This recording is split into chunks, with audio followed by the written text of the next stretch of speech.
মাসের প্রথম বুধবার দলে দলে মতুয়াগণ ছুটে চলেছে সিধা মোড়াকান্দি।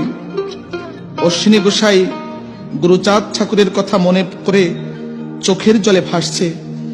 মনে মনে ভেবেছে, আজ আমি বাবা গুরুচাঁদের নিকট একটি চিঠি লিখব।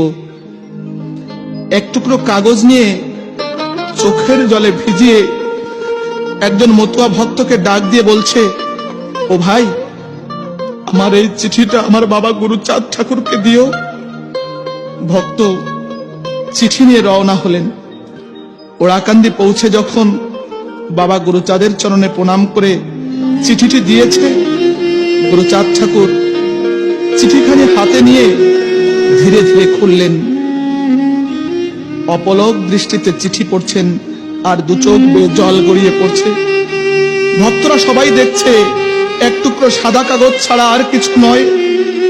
ভক্তগণ বাবা গুরুচাঁদ ঠাকুরকে জিজ্ঞাসা করলেন, ও বাবা, একখণ্ড সাদা কাগজ দেখে কেন কাঁদছো তুমি? ও কাগজে তো কিছু লেখা নাই।